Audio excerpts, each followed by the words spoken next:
নবীজির কাছে একজন মহিলা এসে বললেন, হে রাসূল, আমি জেনা করে ফেলেছি, যৌবনের তাড়নায় শয়তানের ধোঁকায় পড়ে আমি জেনা করে ফেলেছি, আমারে মুক্ত করেন এই পাপ থেকে। নবীজি বললেন, ঠিক আছে, কাউকে বলবা না, বাড়ি চলে যাও। এই মেয়ে আবার নবীজির সামনে এসে বললেন, হে রাসূল, আমারে তওবা করায় দেন। নবীজি বললেন, কাউকে বলবা না, বাড়ি চলে যাও। আবার নবীজির সামনে এসে বললেন, হে রাসূল, আমারে মুক্ত করেন এই পাপ থেকে। কিয়ামতের ময়দানে আল্লাহ আমার বিচার করবে, আমি চাই আমার পাপ দুনিয়ায় মোচন হয়ে যাক। নবীজি বললেন, জেনা করার কারণে তুমি গর্ভবতী হয়েছো? মেয়েটি বললেন, হ্যাঁ। নবীজি বললেন, এখন বিচার হবে না, তোমার বাচ্চা আগে খালাস হোক। মেয়েটি বাসায় চলে গেল। বাচ্চা হয়ে যাবার পর মেয়েটি আর দেরি করলো না, সঙ্গে সঙ্গে নবীজির কাছে চলে আসলেন। ইয়া রাসূলুল্লাহ, ইয়া হাবিবাল্লাহ, আমার বাচ্চা হয়ে গেছে, এবার আমারে মুক্ত করেন এই পাপ থেকে। নবীজি বললেন, দেখো, তোমার বাচ্চার হক আছে। 2 বছর দুধ পান করানো মায়ের অধিকার। সম্মানিত ভাইরা, বলেন তো, বাচ্চাকে দুধ পান করানো বাবার দায়িত্ব না মায়ের দায়িত্ব? বাচ্চাকে দুধ পান করানো হলো বাবার দায়িত্ব।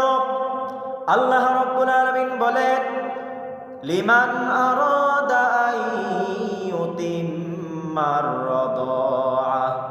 বাচ্চাকে দুধ পান করানোর দায়িত্ব হলো বাবা। টাকা পয়সা দিয়ে হলো বাচ্চাকে দুধ পান করার, এটা হলো বাবার দায়িত্ব। কোন স্ত্রী যদি বলে আমি দুধ পান করাবো না, তাহলে তার পাপ হবে না। প্রয়োজনে তাকে 2 লাখ 5 লাখ টাকা দিয়ে হলেও বাচ্চাকে দুধ পান করা, এটা হলো বাবার দায়িত্ব। সম্মানিত মা বোনেরা, অনেক স্বামীর তোর কাছে টাকা পয়সা নেই, সামর্থ্য নেই, আপনারা একটু দয়া করে বাচ্চাদেরকে দুধ পান করান। বৈজ্ঞানিকরা গবেষণা করে বলে, একটা বাচ্চা প্রতিনিয়ত 8 থেকে 10 বার দুধ পান করে। একবার করে যদি 1 পোয়া করে দুধ পান করে, 2 বছরে 36 মণ দুধ পান করে। মায়ের ওজন হলো 1 মণ, তার ভিতর থেকে বাচ্চা দুধ পান করে 36 মণ।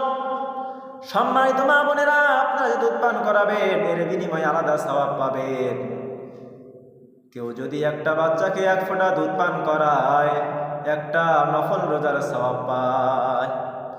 বিশ্ব নবীজি বলেন, বাচ্চা দুনিয়ায় আসার পর কেউ যদি তার মুখে 1 ফোঁটা দুধ দেয়, একটা মরা মানুষকে জিন্দা করলে যেই সওয়াব, আল্লাহ ওই সওয়াব তার আমলনামায় লিখে দেয়।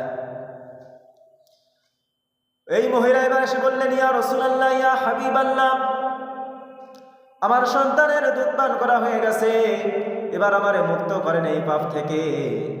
নবীজি এবার একজন সাহাবীকে দায়িত্ব দিলেন, যাও একটা খাল খনন করো, এই মহিলাটাকে অর্ধেকটা পুঁতে ফেলো, তারপর পাথর মেরে দুনিয়া থেকে বিদায় করে দাও। এটাই হলো কোরআনের বিচার, এটাই হলো কোরআনের আদেশ।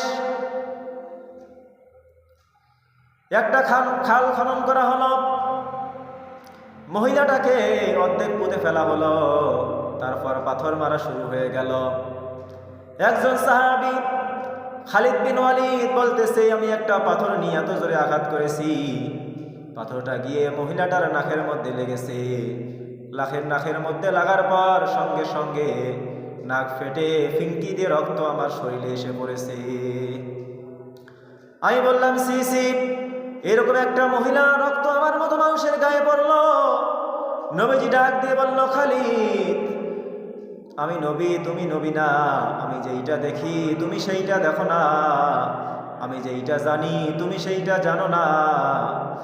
আমি দেখতে পাইতেছি এই মহিলার যে তাওবা, এই মহিলার যে অনুশোচনা, এই মহিলা আল্লাহর কাছে যেভাবে মাথা নত করেছে, যেভাবে নিজের ভুল বুঝতে পেরেছে, যেইভাবে তাওবা করেছে, কোনো কাফের, কোনো জালেমও যদি এইভাবে আল্লাহর কাছে তাওবা করে, এইভাবে অনুশোচনা করে, আল্লাহর কাছে মাথা নত করে, আল্লাহ তাকেও মাফ করে দিবে।